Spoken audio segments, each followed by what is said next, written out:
समोर उभा आहे, नाहीतर असलुद्दीन मुल्ला म्हणून मी तुमच्या समोर उभा आहे.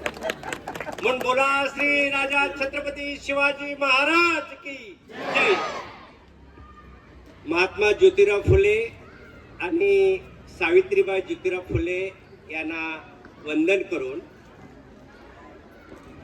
शिक्षणाची गंगा या देशात सर्वसामान्य रंजलेल्या गांजलेल्या लोकांना मिळावी आणि त्यांचं जीवन सुधारावं म्हणून महात्मा ज्योतिराव फुले सावित्रीबाई ज्योतिराव फुलेने अपार कष्ट घेतलं आणि तो आदर्श ठेवून आज आदर्श एज्युकेशन सोसायटीनं शारदा गर्ल्स हायस्कूलची महिलांना मुलींना शिक्षण मिळावं म्हणून 41 वर्षापूर्वी फार कठोर परिश्रम करून त्यांनी या ठिकाणी शाळा ही निर्माण केली.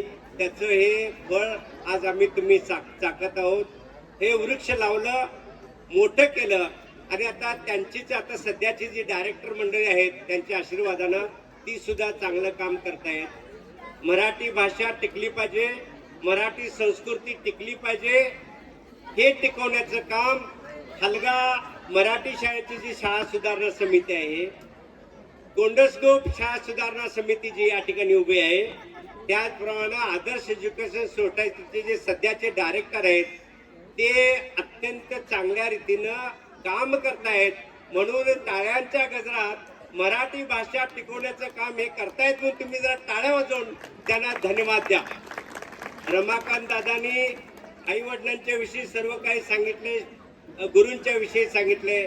मला वाटतं ती ज्योती मोरे, आपली प्रतिभा चौगले, योगिता शिंदे ह्या मुलींनी आपले विचार व्यक्त केले. मी वक्ता होतो पण श्रोता म्हणून इथं बसलो. म्हणजे आता जे काही सांगायचं असेल ते पुढील चौकात मी जरूर सांगेन. तुम्हाला वेळ झालेला आहे आणि आता मनोरंजन मुलांच्या या कलागुणांना आपण वाव दिलं पाहिजे. काही भामटे येतील, काही लोक सांगतील की आपल्या गावच्या लोकांना की कन्नड शाळेत पाठवूया म्हणजे त्यांचा उद्धार होईल, इंग्लिश माध्यमाला पाठवा म्हणजे त्याचा उद्धार होईल.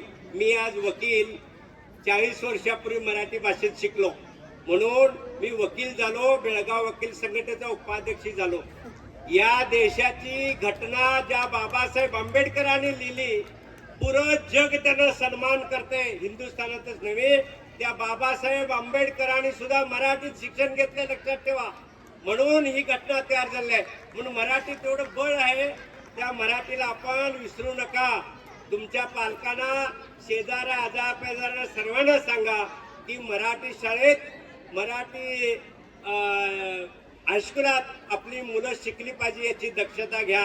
ज्या मुलांना आईच्या दुधामधून शिक्षणाचं महत्त्व कळतंय की ती पोटात असतेवेळी आई मराठीत बोलत असते, ते त्यांच्या त्या काळी म्हणजे त्या पोटात असतेवेळी ते मराठीचं ओढ त्यांच्या हातात लागलं असते. आणि अशा मुलांना तुम्ही सक्ती करू नका. कन्नडमध्ये घाला किंवा इंग्लिशमध्ये घाला. कृपा करून सगळ्या पालकांनी दक्षता घ्या की मराठीत जास्तीत जास्त मुलं कशी येतील शाळा आणि ह्या शाळा टिकल्या पाहिजेत. शाळा टिकवण्याचं काम सरकारचं नाही, तुमचं आमचं हे लक्षात ठेवा. या सीमा भागात काही भामटे एवढे लोक आहेत, इलेक्शनच्या निवडणुकीच्या नादाखाली येऊन आम्ही मराठीसाठी हे करू, मराठीसाठी ते करू. पण बेळगाव मध्ये चाललेला प्रकार बघितला तर मराठी पुसण्याचं काम चालू आहे. तेव्हा माझ्या बंधूंनो आणि भगिनींनो, तुम्ही दक्ष राहा आणि चांगलं योगदान मराठी भाषेसाठी द्या. एवढंच सांगून पुन्हा एकदा ज्या ज्या विद्यार्थ्यांनी कला कौशल्यामध्ये बक्षीस मिळलेत त्या सर्व विद्यार्थ्यांचं तुम्ही पालक आहे नात्याने टाळ्या वाजवून त्यांचं अभिनंदन करा. एवढं सांगून मी माझे विचार समजतो. जय हिंद.